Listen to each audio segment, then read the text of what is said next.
Il y a environ 4 ans de cela, quand j'étais toujours étudiant, on a été invité à un événement pour présenter notre projet de tourisme solidaire qui s'appelle Turn Out.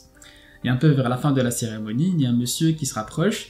Il avait apprécié le projet et il voulait nous aider à trouver un financement. Du coup, il m'a donné le numéro d'une personne à contacter et qui pourrait peut-être nous aider à lancer notre projet. 2 jours plus tard, je contacte le numéro et c'était une chargée de projet dans une entreprise. On a parlé pour quelques minutes et elle était très sympa. Et à la fin, il m'a demandé de venir lui présenter le projet un peu plus en détail. Le jour du rendez-vous, j'étais prêt. J'avais mes documents avec moi, petite chemise, motivé pour faire une bonne impression.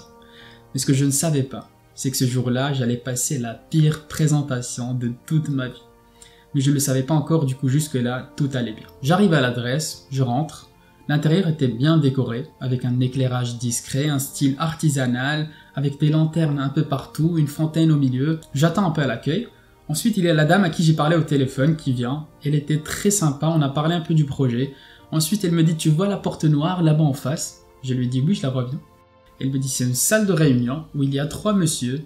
C'est à eux que tu vas présenter le projet. C'est les 3 propriétaires majoritaires de l'entreprise. Ils sont tous ex-militaires et honnêtement, aucun d'entre eux n'a envie de financer de projet.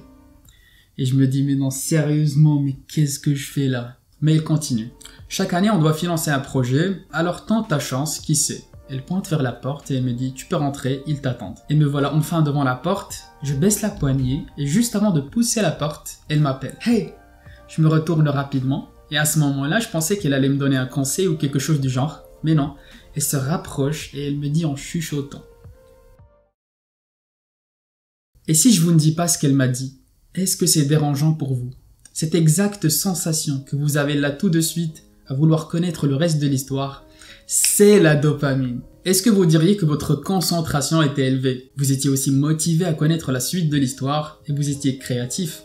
Vous avez imaginé des scènes et des personnages et vous avez probablement visualisé le hall d'entrée et la porte noire. Et vous allez vous en rappeler pour un bon moment. Ces effets sont des symptômes de la dopamine. Après avoir essayé l'effet de la dopamine, est-ce que ça vous dirait d'essayer l'effet de l'ocytocine, qui est l'hormone de l'amour et de l'empathie? Et promis, cette fois, je ne vous laisserai pas en suspens comme tout à l'heure. Je vais juste vous montrer un petit clip et on en reparle juste après.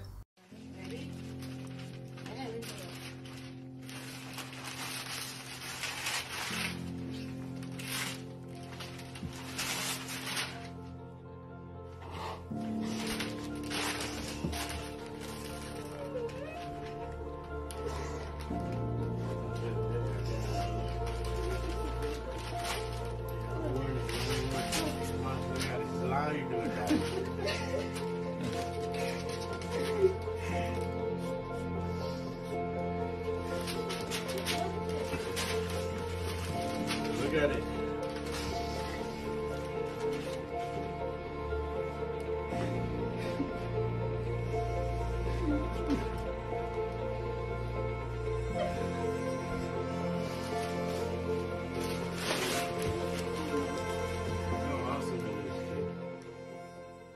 Cette sensation d'être touché par le clip est le résultat de votre ocytocine.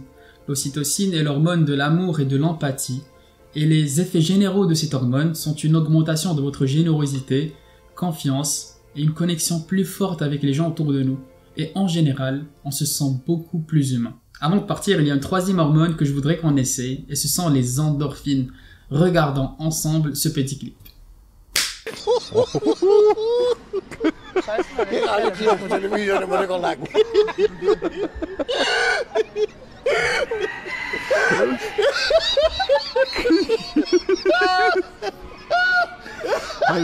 think it was an angel. Get your hands over me.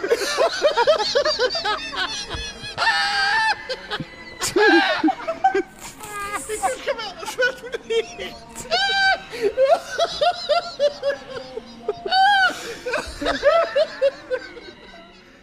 L'effet général des endorphines est un soulagement de la douleur et une sensation positive dans notre corps. Des fois, on est dans des situations douloureuses et quand quelqu'un lance une vanne, on se sent instantanément mieux et c'est l'effet des endorphines. Alors la prochaine fois que nous aurons une de ces sensations, on saura exactement quelle est l'hormone responsable car on les a ressenties et aussi comment créer ces sensations chez les autres. C'était tout pour moi, merci d'avoir regardé jusqu'à la fin. N'oubliez pas de vous abonner, de mettre un pouce et de commenter. Et à la semaine prochaine, salut!